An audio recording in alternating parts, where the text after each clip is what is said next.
All right, we have certainly learned about the ugly side of Chicago politics in the past year. The Rod Blagojevich and Roland Burris pay-to-play scandal seemed to represent the worst of the Chicago political machine. But now it seems another questionable character is running for the Senate seat that President Obama once held. Our special investigation examines Obama's newest protege. Let's take a look.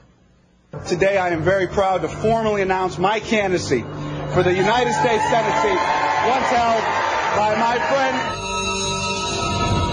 It looks like the Chicago political machine is turning out another questionable character to run for the Senate in Illinois. His name is Alexi Giannoulias, a, quote, friend of Obama's. He was once considered such a political liability that he was mentioned by Obama's opponents in conjunction with terrorist Bill Ayers, slumlord Tony Resco, and controversial pastor Jeremiah Wright. He was born to Greek immigrants and raised in Chicago. His parents started the Broadway Bank, a very successful chain of banks in the Chicagoland area. With the bank's success, he was able to live a pretty good life. At a young age, he was a vice president of the bank, got his master's in business administration from the University of Chicago. About the same time as Barack Obama was teaching law at the University of Chicago, so they got to be friends playing on the basketball court there. Giannoulias actually played professional basketball in Greece for a couple of years. The budding friendship with Giannoulias would soon work, like many of the other Chicago friendships, to the president's advantage.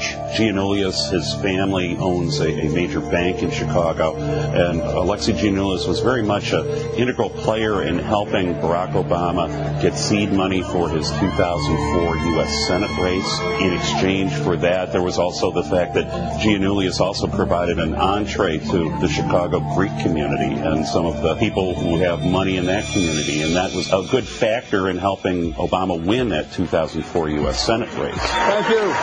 As Obama's star began to rise, so did the young banking heirs. He was named vice president and senior loan officer of his parents' Broadway Bank. And at just 30 years old, with the backing of his good friend Barack Obama, he ran for state treasurer, a position that lawmakers in the downstate capital of Springfield had already slated to be filled. Giannoulias walked into the picture with the backing of Barack Obama, and that rankled some of the state party leaders who wanted the regional balance.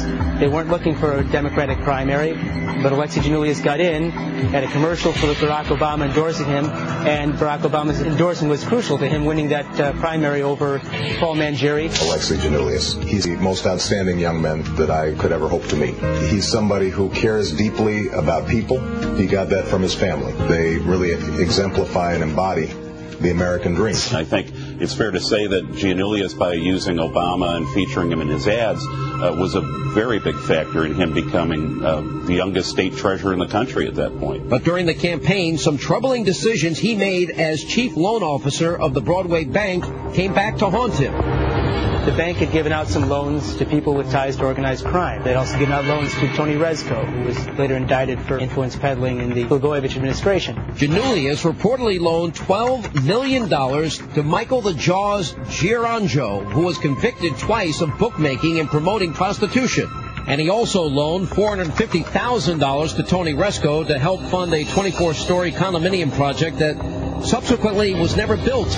But despite these serious allegations, Giannoulias won the election and became state treasurer, and to nobody's surprise, he was one of the first people to give money to Barack Obama's presidential campaign. During his first term as state treasurer, he has made some controversial decisions that have many people in Illinois wondering where their money went. A number of states have prepaid college tuition funds. Illinois is called Bright Start. One of the things that Giannoulias did when he got into office was change the management of that fund and also try to streamline it. But at the same time, late in his first term here as treasurer, it was discovered that one of the 529 funds managed by Oppenheimer was heavily invested in mortgage-backed securities at a time when the housing market was collapsing. That fund alone lost an estimated $85 million. But he said he had no idea that the taxpayers' money had been put in such a risky fund, although many people point out that he was the one who streamlined the whole project in the first place. In the midst of this, about the lost $85 million, it was disclosed that Giannoulias had spent roughly $26,000 of the management fees to buy an SUV for the Illinois State Treasurer's office, and he had no real records kept of who was using that SUV or where it went or really why it was needed. So far, he has been accused of corruption. He has made more than questionable relationships with mobsters and is the least experienced since his basketball buddy ran for the Senate 5 years ago. But he's still relying on his relationship, yes, with the king of Chicago politics to pull him through. Whenever you listen to Alexi Giannoulias speak, it's always a mandatory 5 references about Barack Obama and the role that Obama has played in his life. When asked if the president endorses him in the primary, Giannoulias had this to say. I think the president and I will be just fine. We're excited about this. But the young playboy and bank heir may have more than he bargained for. He's running against an experienced Republican named Mark Kirk and has a state population that wants to distance themselves from the corruption and the scandals of Blago and Burris that have plagued the government for the last year. I think you're going to see the spotlight intensify greatly on Giannoulias. You do have kind of the Obama factor into play here. You have the fact that he's 33 years old and really is kind of playing that new generational type of message out there. But, you know, running for Illinois State Treasurer is one thing. Running to join the world's most exclusive club of 100 is another. And there you have it, folks. Chicago politics at its finest.